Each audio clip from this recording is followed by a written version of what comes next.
ആധുനിക കേരളത്തിൽ LGBTQA+ അവകാശങ്ങൾക്ക് വേണ്ടി നിരന്തരമായി ശബ്ദമുയർത്തുന്ന സമൂഹ മാധ്യമത്തിലെ ഒരു പ്രമുഖ വ്യക്തിത്വമാണ് റിയാസ് സലീം. പൊതുസമൂഹത്തിന്റെ പരമ്പരാഗത ചിന്താഗതികളെ ചോദ്യം ചെയ്യുന്ന അദ്ദേഹത്തിന്റെ തുറന്ന പറച്ചിലുകൾ പലപ്പോഴും കടുത്ത സൈബർ ആക്രമണങ്ങൾക്ക് വഴിവെച്ചിട്ടുണ്ട്. എന്നാൽ ഈ വിമർശനങ്ങളെയും ചോദ്യങ്ങളെയും ഭയപ്പെടാതെ സ്വന്തം വ്യക്തിത്വത്തെക്കുറിച്ച് കൃത്യമായി നിലപാട് പ്രഖ്യാപിച്ചിരിക്കുകയാണ് റിയാസ്. ഒരു അഭിമുഖത്തിൽ അദ്ദേഹം നൽകിയ വാക്കുകൾ വ്യക്തി സ്വാതന്ത്ര്യം, ലൈംഗിക ലിംഗ ന്യൂനപക്ഷങ്ങളോടുള്ള സാമൂഹിക സമീപനം എന്നിവയെക്കുറിച്ചുള്ള ആഴത്തിലുള്ള ഒരു ചർച്ചയ്ക്ക് തുടക്കമിട്ടു. ഞാനൊരു പുരുഷനാണ്. ജെൻഡർ ഐഡന്റിറ്റി സംബന്ധിച്ച വ്യക്തമായ പ്രഖ്യാപനം റിയാസ് സലീമിനെതിരെ സൈബർ ലോകത്ത് ഉയർന്നു വരുന്ന ഏറ്റവും പ്രധാനപ്പെട്ട വിമർശനങ്ങളിലൊന്ന് അദ്ദേഹത്തിന്റെ ജെൻഡർ ഐഡന്റിറ്റിയെ ചോദ്യം ചെയ്തുകൊണ്ടുള്ളതാണ്. മേക്കപ്പ് ഉപയോഗിക്കുന്നതിന്റെ വസ്ത്രധാരണ രീതിയുടെ പേരിൽ റിയാസിനെ പലരും പരിഹസിക്കുകയും അദ്ദേഹത്തിന്റെ ലിംഗപരമായ സ്വത്വം എന്താണെന്ന സംശയം പ്രകടിപ്പിക്കുകയും ചെയ്യുന്നു. ഈ ചോദ്യങ്ങൾക്കെല്ലാമുള്ള വ്യക്തമായ മറുപടി റിയാസ് അഭിമുഖത്തിൽ നൽകി. തന്റെ ലിംഗപരമായ സ്വത്വം സംബന്ധിച്ച് റിയാസ് ഒട്ടും ആശയക്കുഴപ്പമില്ലാതെയാണ് സംസാരിക്കുന്നത്. ഞാൻ പുരുഷനായാണ് എന്നെ ഐഡന്റിഫൈ ചെയ്യുന്നത്. മരിക്കുന്നത് വരെ ഞാനൊരു പുരുഷനായാണ് ഐഡന്റിഫൈ ചെയ്യുന്നത്. പുരുഷനാണെന്നതിൽ ഞാൻ അഭിമാനിക്കുന്നു. ഈ പ്രഖ്യാപനം സമൂഹത്തിന്റെ മുൻധാരണകളെ തകർത്തെറിയുന്ന ഒരു നിലപാടാണ്.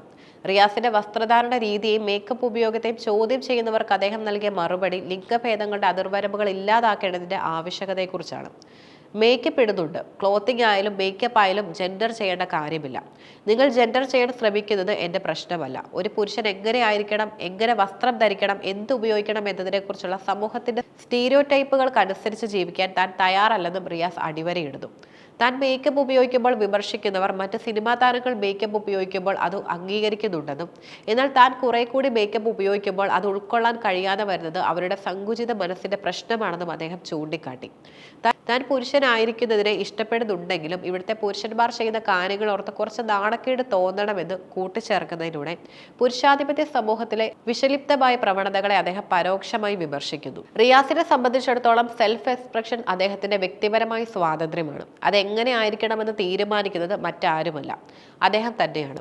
മറ്റുള്ളവരുടെ അഭിപ്രായങ്ങളെ മാനിക്കുന്നുണ്ടെങ്കിലും ആ അഭിപ്രായങ്ങൾ തന്നെ ബാധിക്കില്ലെന്നും അദ്ദേഹം വ്യക്തമാക്കി.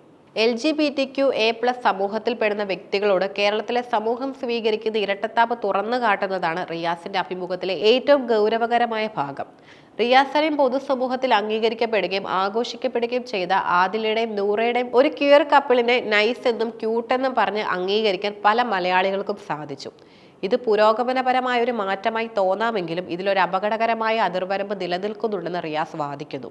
ആദിലയും നൂറയും അംഗീകരിക്കുന്നവർ അതിജീവനത്തിന്റെ ഭാഗമായി പാർശ്വവൽക്കരിക്കപ്പെട്ട ട്രാൻസ് വ്യക്തികളോട് മുഖം തിരിക്കുന്നു. റിയാസ് ഇരട്ടത്താപ്പിനെ വിമർശിക്കുന്നത് ഇങ്ങനെയാണ്: ആദിലയും നൂറയും നിങ്ങൾക്ക് അംഗീകരിക്കാൻ പറ്റുന്നുണ്ടെങ്കിൽ വേറെ ഒരു വഴിയുമില്ലാതെ പ്രോസ്റ്റിറ്റ്യൂഷൻ ചെയ്യുന്ന ട്രാൻസ് വുമണിനെയും നിങ്ങൾക്ക് അംഗീകരിക്കാൻ പറ്റണം. റോഡിന് സൈഡിൽ നിൽക്കുന്ന ട്രാൻസ് വുമൺ മോശമാണ്, പക്ഷെ ആദിലയും നൂറയും ക്യൂട്ടാണെന്ന് നിങ്ങൾ പറയരുത്. ഈ ശക്തമായ പ്രസ്താവനയിലൂടെ റിയാസ് ചൂണ്ടിക്കാട്ടുന്നത് സമൂഹം അംഗീകരിക്കുന്നത് ലൈംഗിക ലിംഗ ന്യൂനപക്ഷങ്ങളിൽ സാമൂഹികമായും സാമ്പത്തികമായും മാന്യമായ ജീവിതം നയിക്കുന്നവരെ മാത്രമാണെന്നാണ്.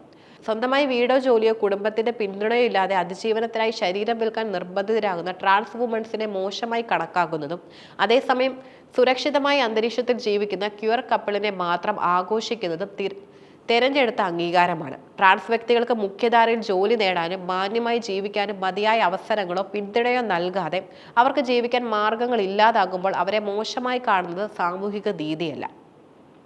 ക്യൂർ സമൂഹത്തോട് അംഗീകാരം സമഗ്രമായിരിക്കണം.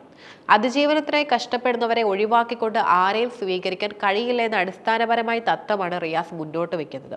റിയാസ് സലീം നിരന്തരമായി സൈബർ ആക്രമണങ്ങൾക്ക് ഇരയാകുന്നത് മലയാളികളിൽ പലർക്കും ഇത് ജെൻഡർ ഐഡന്റിറ്റി, സെക്ഷൽ ഓറിയന്റേഷൻ തുടങ്ങിയ വിഷയങ്ങളിൽ വേണ്ടത്ര അവബോധമില്ലാത്തതിനാലാണ്.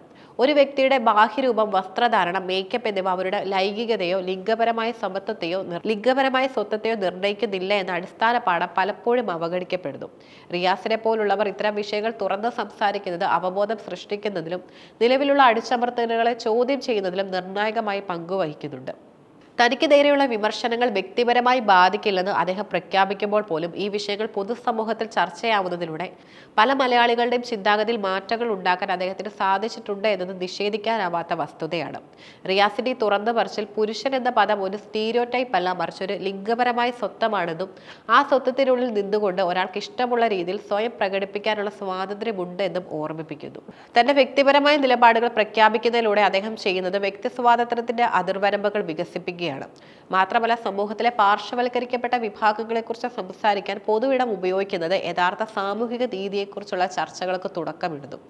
കേരള സമൂഹം ക്യൂർ വ്യക്തികളെ അംഗീകരിക്കുമ്പോൾ അത് മുഖ്യധാരാ ജീവിതം നയിക്കുന്നവരെ മാത്രം തിരഞ്ഞെടുക്കുന്ന ഒരു രീതി അംഗീകാരം ആകരുത്, മറിച്ച് അതിജീവനത്തിനായി പോരാടുന്നവരെയും ഉൾക്കൊള്ളുന്ന സമഗ്രമായ അംഗീകാരമായിരിക്കണമെന്ന റിയാസിന്റെ ആവശ്യം ഏറെ പ്രസക്തമാണ്.